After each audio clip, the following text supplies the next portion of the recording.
and today's talk is going to be chaired by Professor Claire Gorrara, and we have colleagues here from JOMEC, and I will allow Claire to introduce them very shortly, and also from the Imperial War Museum. So we really are spoiled today in this roundtable on rethinking histories of empire. And before I close, you already know that the Global Language-Based Area Studies brings together social sciences and the humanities. We focus on things such as creative methods, and we're very much looking forward to today's talk, and also to next Wednesday's talk on Ypres and Hiroshima. But you'll hear more about that via the inbox, your inbox shortly. And I'll hand over to Claire at that point. Okay, Claire? Thank you so much, Gordon. And thank you so much, colleagues, for coming to our webinar today. It's an absolute pleasure to welcome our speakers here, Tom, Helen and Maria. And the session is Rethinking Histories of Empire, Visual Cultures in and of the Archive. And so we're going to begin with some brief introductions to our three speakers today. They'll be presenting briefly around 8 to 10 minutes using visual aids themselves. And then we'll open up to a Q&A where you can ask the speakers questions around their presentations or around empire, visual cultures and the archive. If you can, colleagues, if you can put any of your questions in the Q&A function at the bottom of your screen or at the top, depending on your computer, and I will then obviously, as the chair, moderate and ask those questions of colleagues. You can if you'd like a question to be asked in particular that you think is particularly interesting, and we'll use it to try and collate and curate the discussion at the end. And the webinar will end at 3 o'clock, and you'll have a chance to provide some post-webinar feedback via a short survey that will come to your inbox on the email address that you actually were using to register for the event today. So thank you very much for your comments during the session and of course afterwards. So my name is Professor Claire Gorrara. I'm the Dean of Research and Innovation here at Cardiff for Arts, Humanities and Social Sciences. I'm also Professor of French, and I work with these lovely people on the panel today. So our first speaker will be Tom Allbeson, who's a lecturer in cultural history in the School of Journalism, Media and Culture, known as JOMEC here at Cardiff. He's the editor of the Journal of War and Culture Studies, and he's a renowned scholar in the areas of photography, visual cultures and reconstruction. And his most recent book is on photography, reconstruction and the cultural history of the post-war European city. Tom is a co-investigator on a project with the University of Edinburgh, addressing photography in historic and present-day peace-building initiatives, and is co-authoring a book about histories of war photography with Stuart Allen, also of the School of Journalism. He's currently editing a volume with myself, together, collaborator, on post-war reconstruction and photography, looking at this across the world from Australia to Burma or Myanmar. And he was, before he came into academia, he worked for 10 years in the heritage sector in Scotland. So again, a really interesting, academic and practitioner career for Tom. Our second speaker is Helen Marvin, who's head of photography in the Imperial War Museum. She's responsible for the care and strategic development of the collection, and that comprises of approximately 11 million items across negatives, print and digital formats. Helen's currently co-investigator of the AHRC-funded project Provisional Semantics, addressing the challenges of representing multiple perspectives within an evolving digitised national collection. And she's co-supervising a PhD student with us here today, which is Maria in my Brady box picture of screens. And that PhD is around diversifying and decolonising conflict photography. Last but not least is Maria. Here on our screen today is a Year 2 PhD student here at Cardiff and working collaboratively with the Imperial War Museum with Tom, Helen and myself. And Maria's work will engage critically with narratives of post-war emergency and police actions, looking at the Dutch and British colonial uprisings and wars in Southeast Asia, 1945 to 1952.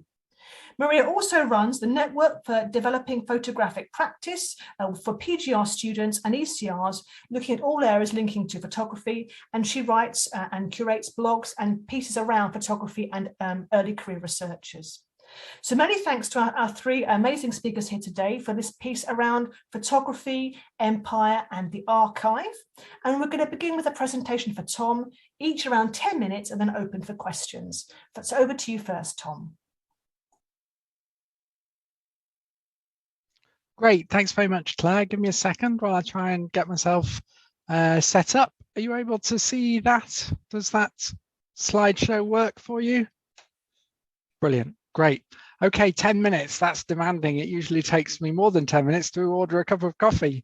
So I will try and give you insight into some of the work that Claire and I have been doing recently around this question of histories of empire and visual culture. So we've been working together for a few years now. We were both interested in photography in the mid-1940s, and we worked on the Ministry of Information and the Army Film and Photographic Unit, focused in particular on the European theatre of war. And we came across a publication from the 1940s in the university archive, a publication called The War Illustrated, which intrigued us because it ran until 1947. So we secured some funding to organize a student-led research project looking at the final few years of publication of this magazine. And what we were surprised to find when the results came in from the students' research was that Burma featured particularly heavily in the magazine from like 1940 and increasingly from 45 to 47, before the country gained independence from the British Empire in 1948. And we realized that there was a much broader perspective, a much more global perspective in this magazine than today's collective memory of the Second World War in the UK would suggest, which is largely focused on the home front experience and the European theatre of war. So we organized a workshop to explore different facets of the post-war moment in which we could look at this publication and a few others and explore the ways in which photography was used to represent the British Empire and indeed reconfigure the ideology of empire potentially for the post-war moment. So we looked at Burma for that workshop, and we've been writing an article on that, and I'll give you some of the insights from that in the next 7 minutes and 40 seconds, hopefully. We learned a lot about Burma, about the mobilization of 70,000 Indian troops and 120,000 African troops from British colonies during that part of the conflict. And we also learned a lot about the visual culture of empire, the ways in which visual material, and particularly at this point in the 20th century, photography was used to facilitate visual instruction, if you like. There was a heavy investment in visual material, both to shape ideas of empire in Britain, but also to project an image of Britain around the world.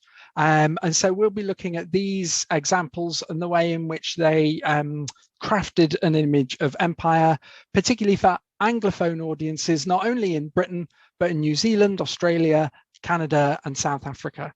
Now, these publications are to be found today available on eBay or on Abe Books, or unearthed in the bottom shelves of a university library stack, or indeed in, grandparents and great-grandparents' lofts. But we want to put the case today why this material deserves scholars' attention at the moment, what the legacies of this visual culture are for contemporary understandings of British Empire and its history. So in the research, we've unearthed a number of comparable examples that complement the initial case study of The War Illustrated, which ran to 1947. Another publication there on the top left of your screens called Hutchinson's Pictorial History of the War, which I think was actually a run of that was gifted to Claire from somebody who found it in their parents' loft. And those two publications, top left and bottom right, were serialized weekly photographic magazines that sought to collect and collate a history of the war in photographs. And then the two other publications you can see, Campaign in Burma, top right, was a photo book produced after the war by the Central Office of Information On bottom left, a photo magazine produced for a year for troops of Southeast Asia Command, sponsored by Mountbatten, Lord Mountbatten, who was the commander of SEAC, Southeast Asia Command, and later, of course, Viceroy of India, who was really interested in photography and very preoccupied with this question of image. And in his diaries, he wrote he wanted to publish this magazine on the model of Picture Post or Life to bring together the English-speaking troops in Southeast Asia Command. So we argue that these sorts of publications, Campaign in Burma was a spin-off from the Phoenix magazine with a lot of the same images and a lot of the same people involved, including the former editor of the London Evening Standard, Frank Owen, who worked under Mountbatten. We argue that these items, these publications, represent what we term domestic archives of empire. So they're photographic publications that were made to be collected and conserved. They pictorialized current affairs for a broad readership of soldiers and citizens. They aimed particularly at Anglophone readers in the UK and Dominions, and they reached into homes across the empire, therefore, drawing photos largely from official sources to visualize the conflict as it unfolded, but crucially also to commemorate the conflict in the post-war moment and to represent the challenge of reconstruction.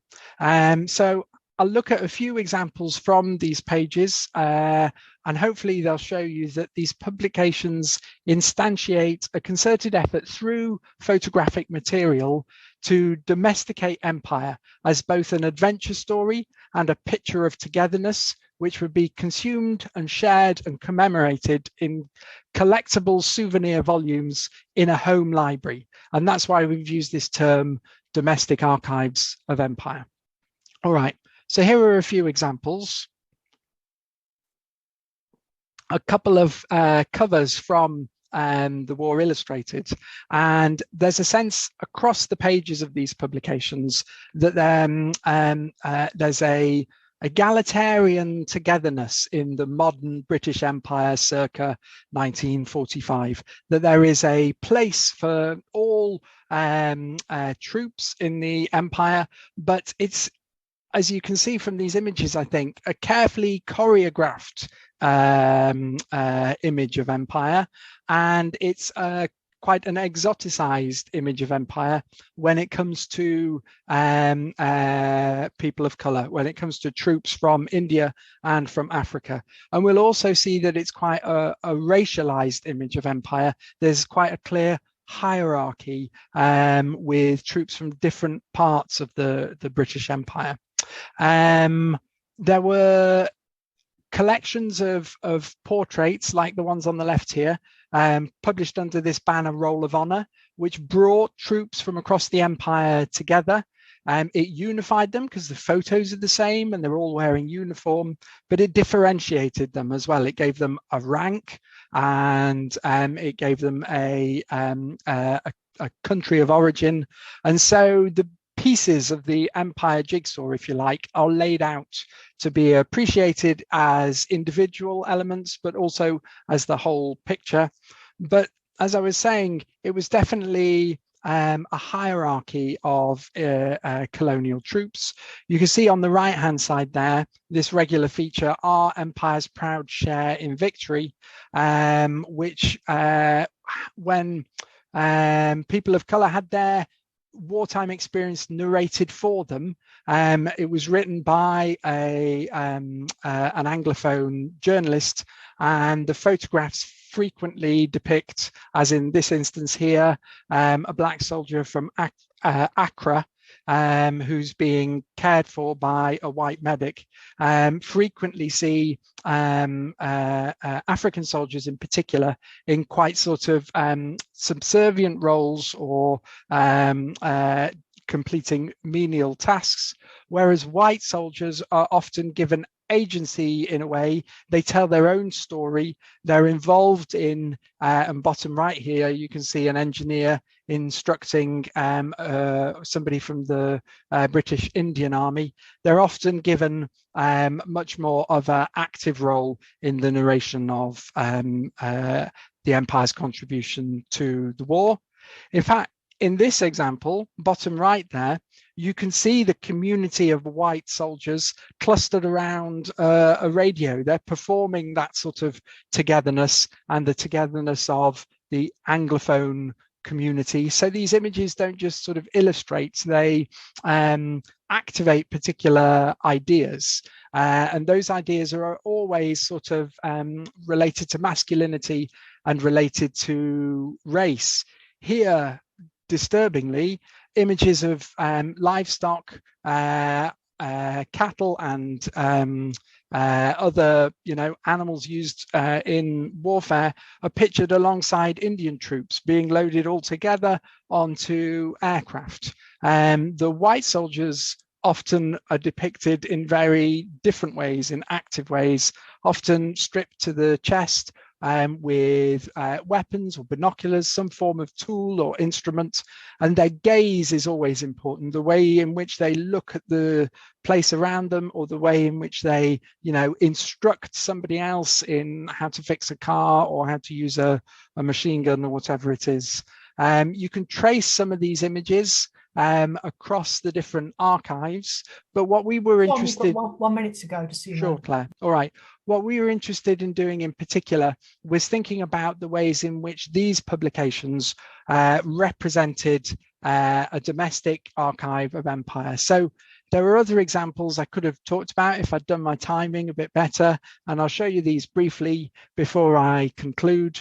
You can read more about this when the article comes out in the special issue next year, but maybe I've given you a flavour of the case we're making for careful consideration of this ephemeral imagery, which actually chimes very closely with projects today. For instance, this book by Sangira arrived in my inbox today. Projects on running at the moment about understanding the place of the British Empire in British contemporary consciousness. It's not a new project. Stuart Hall was arguing for this sort of careful consideration of photographic material nearly 40 years ago, but hopefully I've given you a flavour of why it's important to dust off the shelves and look at some of this material.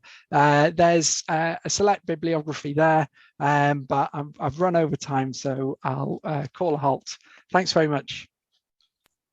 Thank you very much, Tom. And again, that's a wonderful, I think, overview of some of the really interesting findings that we're discovering around looking at this, what would have been, I suppose, very ephemeral or marginal material that really doesn't figure on most people's bookshelves today, but is probably there in your grandparents' attics. Yeah, okay. So I'll hand over now. Thank you very much, Tom, to Helen for her presentation. Hi, Helen.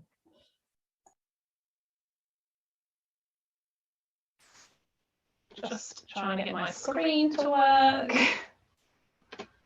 Can everyone see that? Brilliant.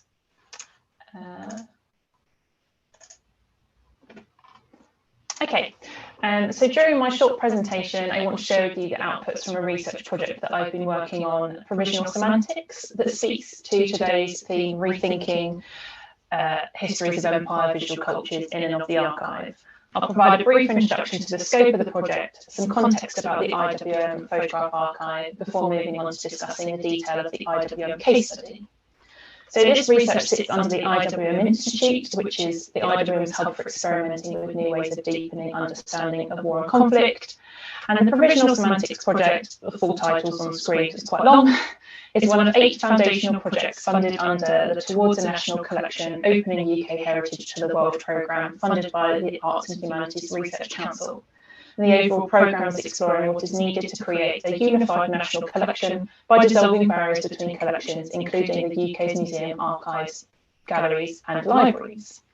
This project is led by Tate, with IWM, the National Trust and the Decolonising Arts Institute at the University of Arts London as co-investigators. We know that many subject catalogue entries and captions in museums and heritage organisations have been informed by colonial contexts, attitudes and modes of perception, and these descriptors can be outdated and/or offensive to contemporary audiences, not least in relation to the case studies covered by this project, to people of African and Asian descent whose histories are entwined with Britain's colonial past. The project's intention was to explore ethical methodologies and the required practical and attitudinal shifts that will help sustainable change to take place. And each institution is working through a case study looking at methods of co-production.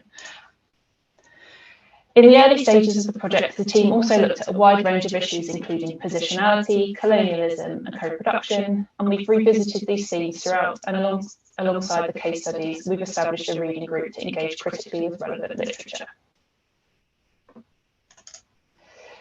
So a brief overview of the IWM archive, the photograph archive IWM, before we go back to the Provisional Semantics project. Since its inception in 1917, the Imperial War Museum's remit has been to represent the experiences of war and conflict of members of Britain and the Commonwealth, and as a curator, it's through our collections that I aspire to deliver this remit. At present, the photograph archive contains 18,500 collections, which is approximately 8 to 11 million photographs across analogue and digital formats, primarily covering the First World War to present day. The archive's composition can be broadly described in 3 parts: officially produced or sponsored photography by both British and foreign governments, which include former Allied and enemy material, press photography, and private collections from individuals who have participated in or witnessed war and conflict, which can range from a handful of photographs to curated albums of their personal experiences. And the archive often also includes supporting material and documentation related to these photographs, including the original photographer's notes, documentation of censorship, finding aids, and correspondence with photographers or donors. Archives such as the Imperial War Museum didn't develop and doesn't continue to evolve in a vacuum, however. There are many factors at play. Socioeconomic factors in regard to who had the disposable income to purchase camera equipment, process their negatives, or who had means to make money from their photographic outputs, opportunity to take photographs if you are actively participating. In British terms, the freedom and opportunity to take photographs in the First World War, as an example, is often sat with the officer classes or in roles such as medical officers, nurses, artillery and engineers. Wartime regulations limiting or prohibiting taking photographs in wartime and or how they were circulated, and country-specific considerations. Trends in British photography cannot be presupposed on other countries without interrogation. And we should also consider factors internal to IWM that have shaped the collection. Collecting approaches have been varied, yet they're not free from bias, either conscious or unconscious. They've been shaped by the attitudes of the staff undertaking the work and the attitudes at the time when the collecting was undertaken. And they tell us about the organisation as a whole. And IWM continue to actively research and develop the collection, particularly looking at historic absences, where we're unable to share the full spectrum of stories of the people who are involved or impacted in war and conflict. And we do this by revisiting and critically re-examining our material as well as collecting. We also have to acknowledge that while IWM is an authority in war and conflict, there is knowledge and experience outside of the museum that cannot be overlooked or underestimated, that adds to a richer and more diverse understanding of our subject matter. So IWM's case study contribution to provisional semantics interrogates a sample of photographs from the archive covering recruitment of Indian servicemen during the Second World War, researching whether layers of text and interpretation aid researcher understanding and mitigate potential harm in the presentation of challenging content, and more broadly examining outmoded language and gaze present with archival collections and the necessity to address it for more inclusive and equitable histories. In 2018, IWM undertook work to capture and record descriptive captions that accompanied British Second World War photographs. It resulted in approximately 180,000 new captions being added to our collections management system and released online, most of which were official captions generated at the time of production in the 1940s.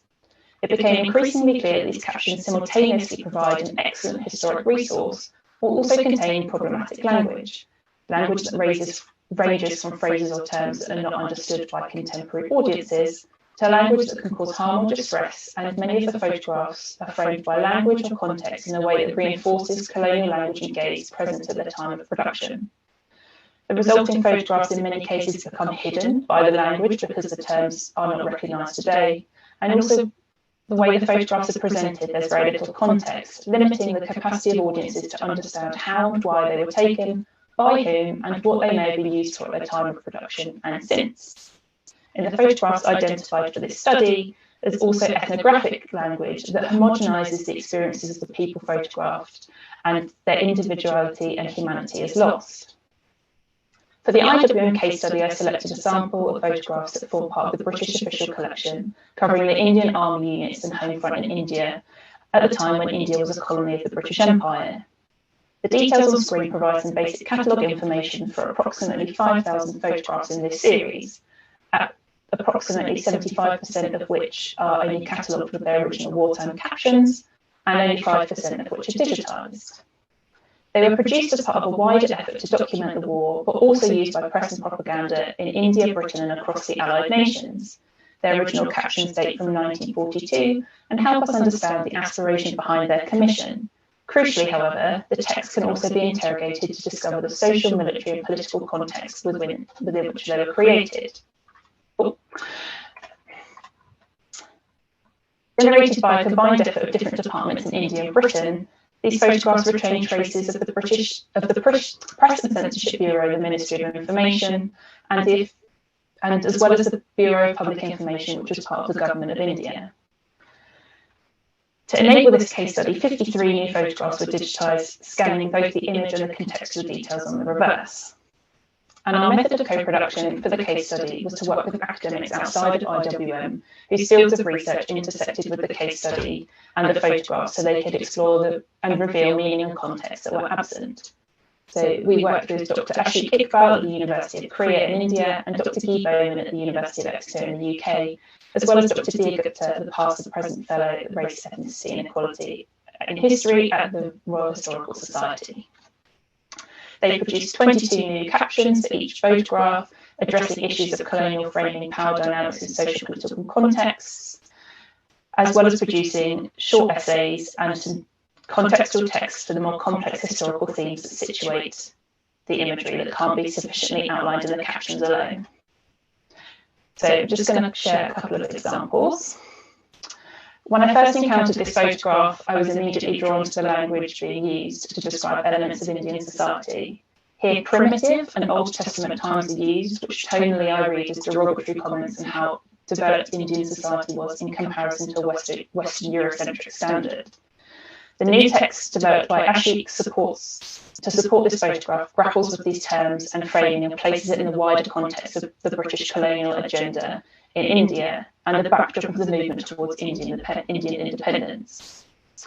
So I'll quote from his caption because it's quite long. While the presence of a bullock and cart in a photographic collection on the Second World War might seem out of place, photos like this actually played a crucial role in discourse legitimising colonial rule. The bullock cart was mobilised as a symbol of India's stubborn traditionalism and timelessness, and was contrasted with the train and later the aeroplane, which served as symbols of British modernity. This is a second example where the caption reads, "Crowds of Northern Indian recruits collect at a recruiting centre for the Indian Army." And through Guy's research, he tracked this down to a 1942 article in Geographical magazine. The photographs and individuals in them were instrumentalised in a piece to promote the strength of the volunteer support for the war effort across the British Empire. But what it doesn't explore are the individual motivations of the servicemen who signed up and the backdrop of what was happening in India at the time. So we've produced a website where all of our texts have come together. The captions have been captured not only on the website, but also in our collections management system. And on our collections online digital search, you can see the historic captions alongside the newly generated captions. So it's important for us also to understand how people how researchers interact with them, particularly with the transparency indicating authorship. And we've done some evaluation work with some testing groups, and some of the outcomes that I do could be new guidance or cataloguing of collections, or working with co-producers and understanding wider untapped depths of the collection and what can be told in a more nuanced and multifaceted way. Sorry, I think I've got a bit over. Thank you very much, Helen. Well, that is fascinating. So effectively you're recrafting the captions and recrafting the gaze, in a sense, on the photographs. Classic. Thank you very much. I think that really complements well Tom's presentation there about the notion of like historicizing the gaze to some extent and where that comes from. Okay, so I'll hand over to our final speaker for this roundtable, and that is Maria. And over to you, Maria. Great. Thank you very much, Claire. Let me just share my screen. And hopefully you can see that. Again, thank you very much, everyone, and to the MLang events team for organising this. And I thought I would speak today about a kind of a case study which relates really well to Tom and Helen's and kind of brings this kind of discussion to the tail end of what kind of public engagement looks like, what it looks like when these archives kind of surface online. So today I thought I'd draw upon a recent experience that I had working with the National Archives, where I had the chance to share the results of my research across 3 government archives. In a public forum in the form of a blog post. And I think the episode neatly encapsulates some of the opportunities and the challenges of working critically with histories of empire in the archive in the digital realm. So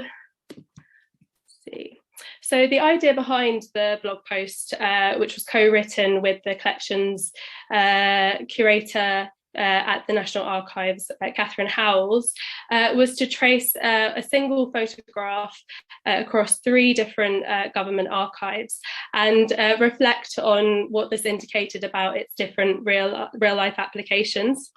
The photograph was taken in Malaya, which later became Malaysia and Singapore, and it was taken while Malaya was under emergency occupation by British colonial authorities in the early 1950s. And it was produced by the Central Office of Information, and they popped up briefly in Tom's talk. They were the British government's main kind of PR and communications, basically kind of propaganda agency, and this they produced these photographs as part of their kind of propaganda efforts, aiming to kind of suppress resistance activity, dissuade Malaya's ethnic Chinese civilian population from joining the communist guerrilla army, which was kind of fighting for independence from imperial rule in this kind of prolonged struggle, which lasted until officially until 1960.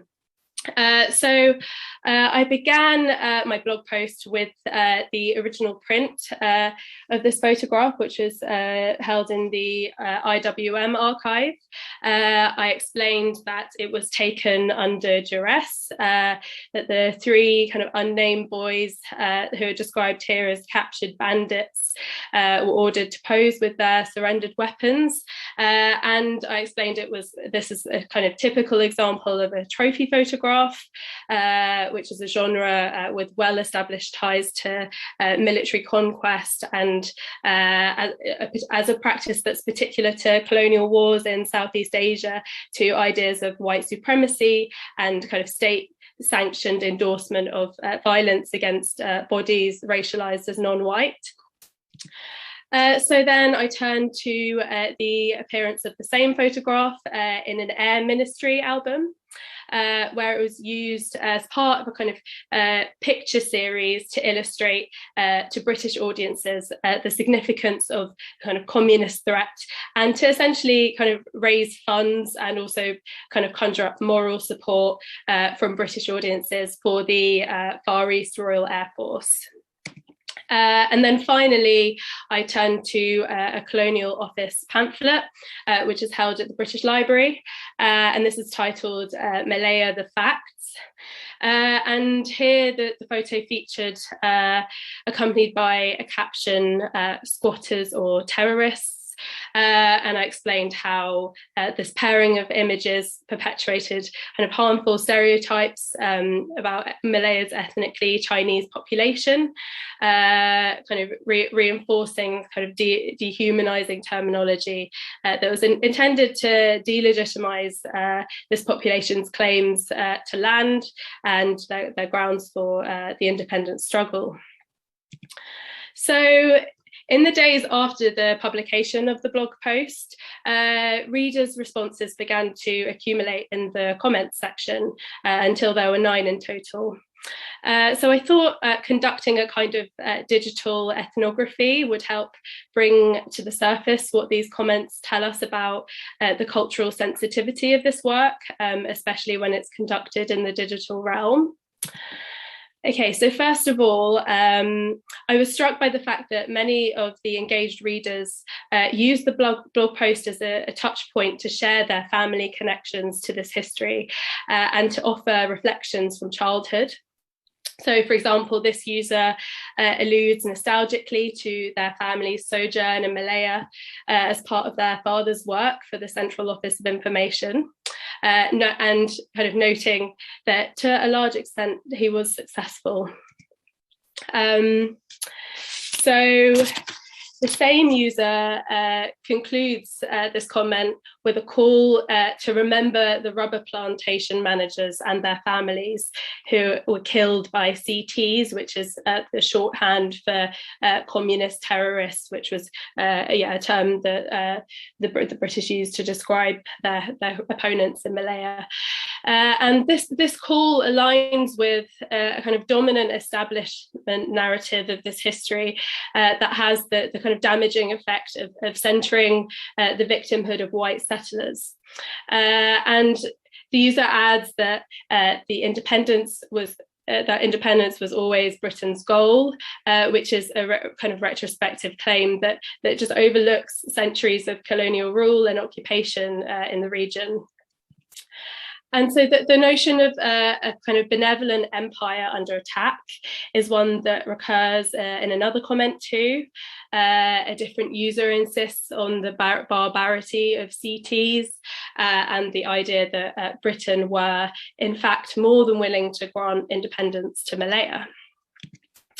That commentator rebukes my characterization of the term squatter, which I mentioned was a term used to kind of deny the land rights of ethnically Chinese Malayan civilians. And this user argues that the term is actually quite accurate and that the mass displacement of these civilians into new resettlement camps, which were kind of euphemistically called new villages by the British authorities, was quote unquote very successful. So not all comments in this kind of childhood genre were as nostalgic in tone though. So another user described a very different childhood experience, and this one was involving an encounter with their mother after an evening meal with a neighbouring family who had just returned from a rubber plantation in Malaya. And they note how a comment about so-called natives not making good servants left their mother kind of seething with anger. And this user goes on to lament the lack of diversity of perspectives in the comment section of this blog post, and directly kind of addresses one of the previous commentators who had kind of described Malayan independence as always being Britain's goal, as a kind of a pretense and a bizarre inversion of the reality.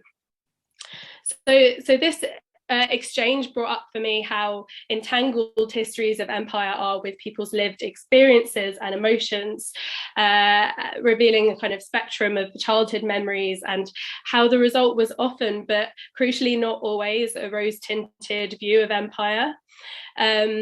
Also of interest to me was the extent to which kind of the sensitivity of this topic bore expression through debates about language. The fact that my attempts to kind of contextualize racist terminology were disputed by users who claim to know the facts tells me something about how language serves imperial regimes and how legacies of imperial violence survive not only through the repetition of words, but through the systematic denial of the violence that they contain. So not every comment was as combative as the selection that I've provided so far. So one engaged reader offered a prolonged response, which you probably won't have time to read through right now, but I'll just summarize. It was kind of describing their experience as a boy in Singapore between 1956 and 60, holidaying in Malaya during the emergency, feeling disturbed by the underlying racial prejudice of British propaganda, discomfort with local press reporting. And I think the kind of narrative detail and the range of emotion, again, kind of expressed in this comment, reveals a genuine desire to speak in very nuanced ways about this history. Other commentators were, however, less interested in nuance. So one asked sarcastically whether I, the co-author, worked with the National Archives or the Chinese Communist Party. And my answer was, of course, neither. But jokes aside, this accusation kind of characterizing my own position as politically biased and kind of potentially un-British tells us something about the pressure that's placed on historians of empire to pick a side in what's been called the culture wars, but that's a kind of contentious term in itself. And I think these pressures are of course placed in a melting pot in the digital realm, where kind of critical histories of empire are kind of easily co-opted into a storm of kind of moral panic about revisionism, which is kind of fueled by likes, retweets, engagement at whatever cost. And so while digitizing archival material related to empire, it does promise greater access and audience reach. This episode really brought home to me the need for heritage organizations to center matters of care and potential harm before releasing visual collections en masse, especially given the lack of regulation built into online spaces.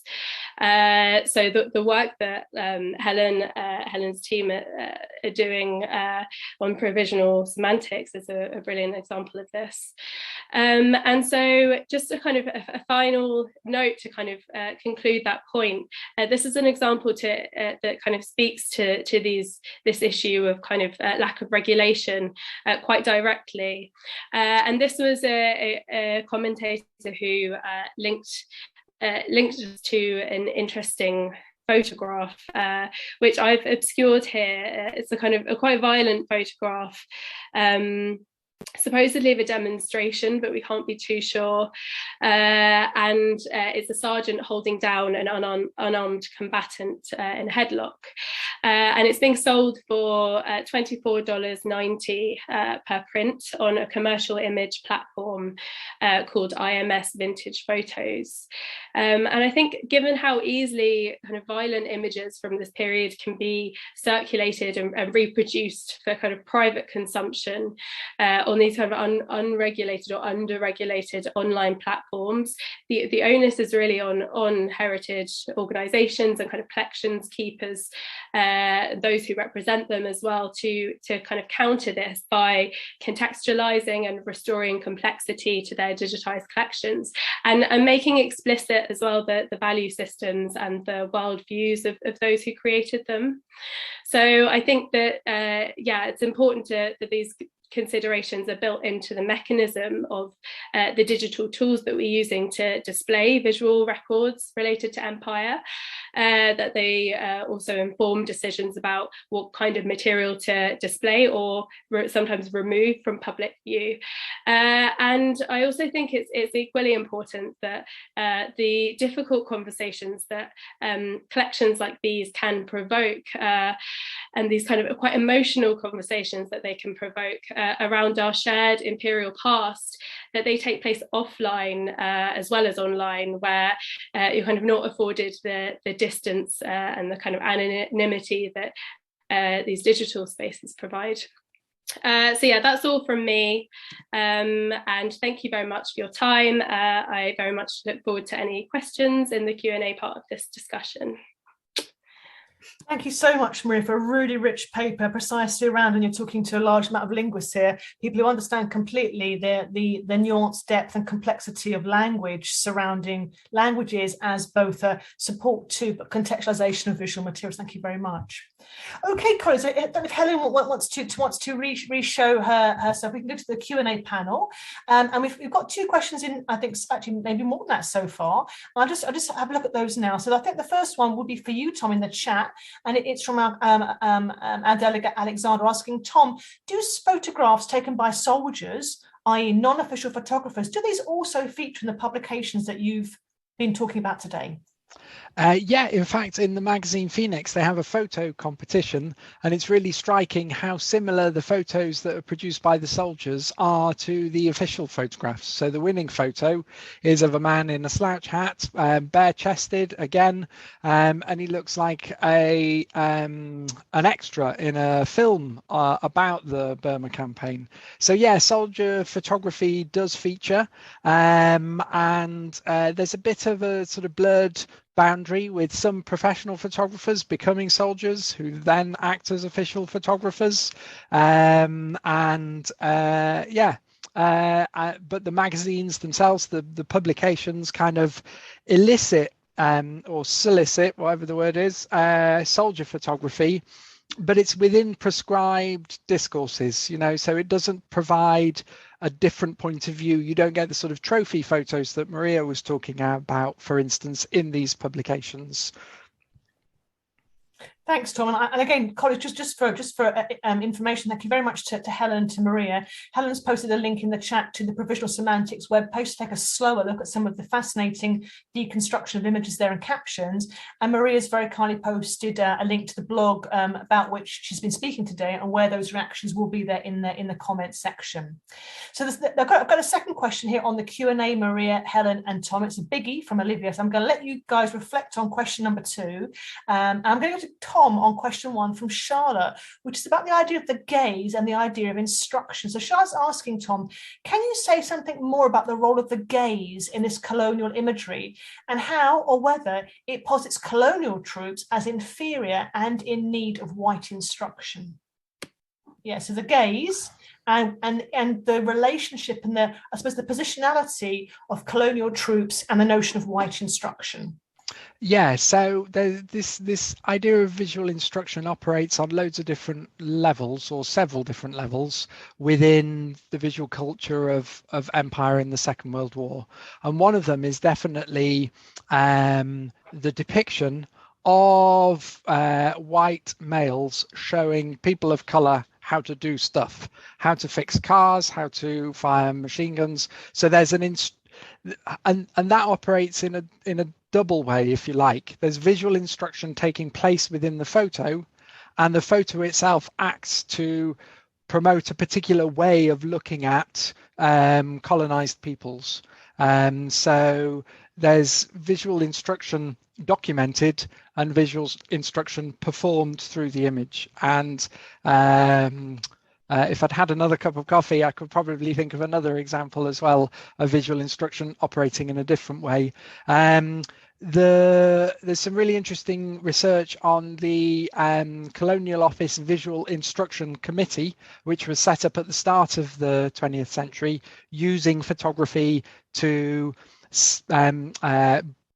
bring home a picture of empire within British schools. So, you know, the use of photography in education to promote so-called empire-mindedness, but also using photography to promote an image of England, and I say that advisedly, speaking from Cardiff, to the dominions and the colonies. So yeah, visual instruction operates on a number of levels, and there's different sorts of gaze involved within the image, the white gaze and the gaze of people of color, and to the image, gazing at the image and the sorts of ways of seeing that imagery promotes.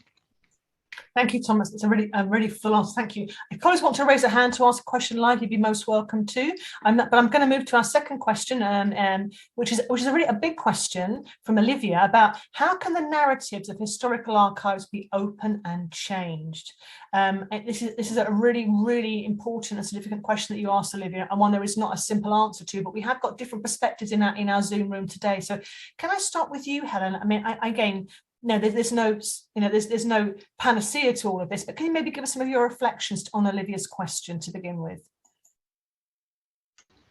Yeah, I think so. I think it's really important. I think, like, from my WM as an institution, we acknowledge that we have these huge archives and we don't know everything about them, and nor can we.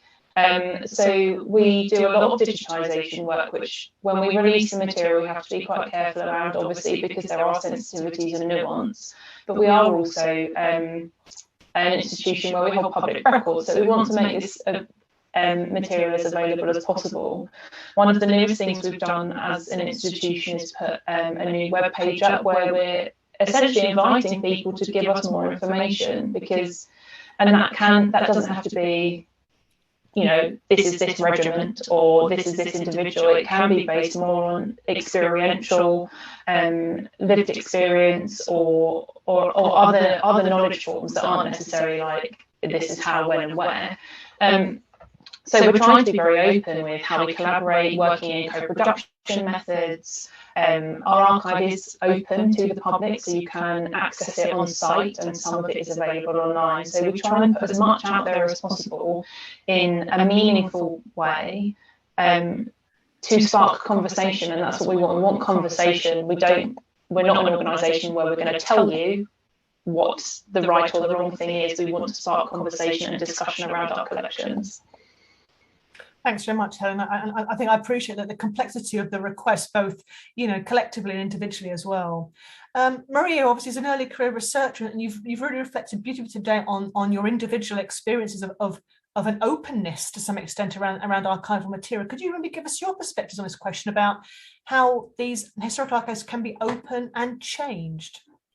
Sure, yeah. I mean, so I guess I'd reflect on something like leading on from Helen's point about the kind of different sources of knowledge that we can look to beyond the kind of Imperial archive. But I think what's key when we're thinking about narrative and change, in order to be able to kind of access or accept kind of different kind of forms of knowledge production, like relating to histories of empire, kind of, and letting go of this kind of the authority of the kind of Imperial archive. I think generational change makes a huge difference, and that's something that that was really brought for me in with the kind of engagement work I've done so far in my project, is how much there's a kind of protectiveness of establishment narratives of the period of history I'm looking at, which is very much kind of protected by veterans and people with lived experience of the period. So I think that's where we can get the kind of this kind of hegemonic, often kind of white centric narrative of the archive, which we're kind of trying to break down, but is obviously kind of a deeply emotional, often very kind of patriotic, very tied to kind of a sense of identity for almost a kind of a whole generation. So I think as we're kind of just getting beyond kind of as the generations are continuing, we can start to look back with a kind of greater distance, and maybe begin to take this kind of the veteran or the lived experience narrative, and how kind of that kind of has shaped how we understand the archive, maybe go beyond that and look towards a kind of multiplicity of perspectives, and also consider maybe the existence of kind of what we can do with recuperating kind of counter archives, what kind of memories haven't been captured within this kind of within this government or this official archive, what is less tangible perhaps, but what can we do to kind of restore that, perhaps kind of through kind of visual art, or kind of oral histories, or like there's so much that beyond the kind of the stuff of official archives that we can look to really restore complexity to these histories. Thanks very much, Mary. I think we've got time for a last question from Lauren, who said, "Thank you for very fascinating talks, colleagues." And she's asked a question which I might ask you maybe to have a go at, Helen, and then maybe Tom. And that's about decolonising narratives. But Lauren asked, how can we also achieve this, decolonising the narratives, in museum displays where there may be limited space for captions and context? So I know it's a complex issue, Helen, but have you got any reflections, observations there? Maybe if I can then come to Tom. Maybe I know he has worked on exhibitions as well in his heritage role before academia. So over to you, Helen. I mean, yeah, if anyone's been involved in exhibition making, you know how limited you are in terms of text and the text production and the accompanying text that goes with any of the artifacts that you put on display. Transparency, I think, is really key to everything that we do here. And also sometimes it's just going further with your research and thinking about what you're going to position as kind of the story, or the kind of cohort of stories that you're putting together, or object groupings, because sometimes, we could have looked at our Second World War India photographs in a really straightforward way, like this is the British narrative, and present it. But actually it misses the kind of layers of experience. I think we look at that's the kind of the simple truth of those photographs is Indian men were recruited. But actually when you try and break it down into and what were the experiences of the individuals involved, thinking from government to the people who were actually doing the recruiting, to the people being recruited, it's kind of making the decisions whose story you're going to tell. I think sometimes that's it. You can just change the story you're going to tell about an object. And a good example of how we've done this, we've got new Second World War galleries that have opened, and there's a whole area based around the Empire and total war in the Second World War. And we've moved away from that unity element of everyone was united in this global conflict to the fact that, yes, some people willingly took part, but other people didn't. And it wasn't always, free will in terms of giving of resources or giving of manpower. There are other dynamics at play. So I think also it's kind of sometimes just the language you choose to describe what you're displaying as well. So yeah, whose story are you telling, and I guess how are you telling it? Thanks very much, Helen. And maybe as we move towards it, maybe a last word from you, Tom, about this question of the link up between digitisation and museum exhibitions, if you have a few observations. Yes, I think a lot of the points that Helen's made, I can't make any better. The complementary resources that are online through the materials they've done in the provisional semantics project. This idea of choosing your focus, whose story are you going to look at, and having a multiplicity of voices. I think also sort of to relate to some of the other questions we've been answering, this notion of questioning accepted wisdom. There's an accepted narrative about these things, but actually often implicit in that are very problematic assumptions, and the ways in which there's an accepted image of these things. There are also very problematic assumptions woven into those images. So I guess the other thing that I would mention, which we're doing at the moment with plans for an exhibition about Picture Post, the photo magazine, is co-production, you know, working with communities documented in the photographs or interested in the issues that are represented, working with communities to explore collections and develop interpretation, rather than, you know, it coming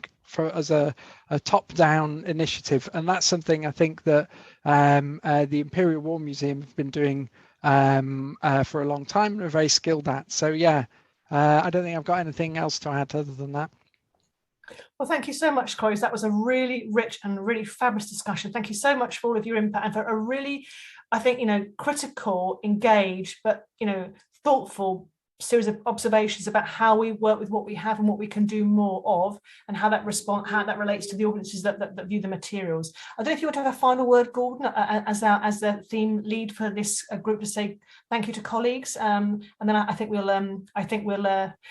then close. So I don't know if you're here, Gordon, if you want to say. I am here, yes, and I just want to say thank you to everybody. I mean, I've actually got quite a few questions, but we've only allotted 1 hour, so I'm afraid we'll have to catch up with you guys later. Really fascinating, the multiple ways of, you know, examining photographs and trying to explore the context, the gaze. I mean, this is not my topic, but my word, you've really made it a fascinating hour, and I've really enjoyed it. Thank you. Next week there will be another talk, and after this talk there will be a chance to give your feedback. But I also want to say thank you to Claire for bringing everybody together and making this such a success. Thank you. Thanks, Gordon. Thank you so much for coming to our delegates, and again, if you want to keep in contact with us, I'm sure we'll find ways to do so. Thank you very much. Goodbye.